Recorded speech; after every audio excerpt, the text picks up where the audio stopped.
अकबर बादशाह का दरबार सजा हुआ था, लेकिन माहौल कुछ अजीब था। बीरबल, जो हमेशा अपने चुटीले उत्तरों और हाजिर जवाबी के लिए प्रसिद्ध थे, आज गहरी चुप्पी में थे। उन्होंने ना किसी से बात की, ना मुस्कुराए। बादशाह ने गौर किया, लेकिन कुछ नहीं कहा। 3 दिन बीत गए।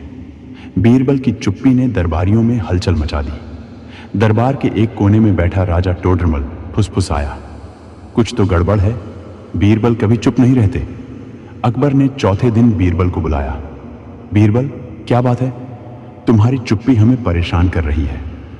बीरबल ने सिर झुकाया और बस इतना कहा, जहां चुप्पी जरूरी हो वहां बोलना मूर्खता है।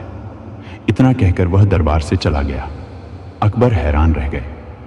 उन्होंने मन ही मन ठाना कि जब तक इस रहस्य से पर्दा नहीं उठेगा, चैन से नहीं बैठेंगे। उसी रात महल के खजाने में से बादशाह की सबसे प्रिय तलवार गायब हो गई।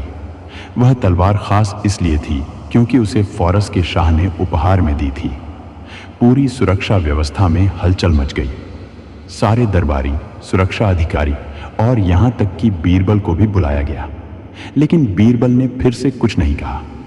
वह बस तलवार के कमरे का निरीक्षण करते रहे और फिर चुपचाप वहां से चले गए। अकबर ने बीरबल से पूछा, क्या तुम्हें किसी पर शक है? बीरबल ने केवल सिर हिलाया, ना मैं। अब तो बादशाह को गुस्सा आने लगा। बीरबल, ये तुम्हारी कोई चाल तो नहीं? क्या तुम कुछ छिपा रहे हो? बीरबल ने मुस्कुराकर सिर झुकाया, जो छिपा है वो ही तो दिखेगा। बादशाह और उलझ गए। इन्हीं दिनों दरबार में एक नया दरबारी आया था। नाम था जय सिंह। वह राजपूताना से आया था और खुद को एक बुद्धिमान मंत्री बताता था। अकबर उससे प्रभावित हुए और उसे राजकोष निरीक्षक बना दिया। कुछ ही दिनों में जय सिंह ने दरबार में बीरबल के खिलाफ माहौल बनाना शुरू कर दिया। वह कहता, जो मंत्री बोल नहीं सकता वह राज का भला क्या करेगा? दरबार में धीरे धीरे कई लोग बीरबल के खिलाफ बोलने लगे। बादशाह सोच में पड़ गए। क्या वाकई बीरबल अब उतने सक्षम नहीं रहे? एक रात एक गुप्त संदेश बादशाह को मिला। उस पर लिखा था, जिसे आप सबसे ज्यादा भरोसा देते हैं उसी से सबसे बड़ा धोखा मिल सकता है। साथ में एक नक्शा था, खजाने के पिछले गुप्त दरवाजे की ओर इशारा करता हुआ। अकबर ने चुपचाप वहां पहरा बिठा दिया। 2 रात बाद एक परछाई वहां घुसी और पकड़ी गई। वह कोई और नहीं, जय सिंह था। उसके पास चोरी हुई तलवार भी मिल गई। जब उससे पूछताछ हुई तो उसने कबूल किया कि वह बीरबल को दरबार से हटाकर खुद वजीर बनना चाहता था।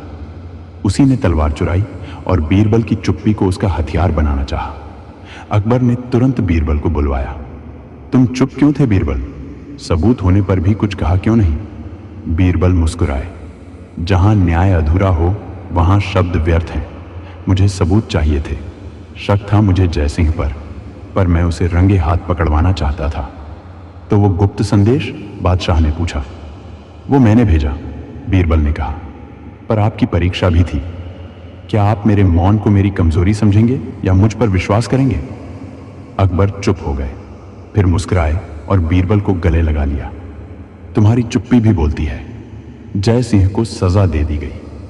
बीरबल ने अंत में कहा, दरबार केवल बातों से नहीं, धैर्य और बुद्धि से चलता है।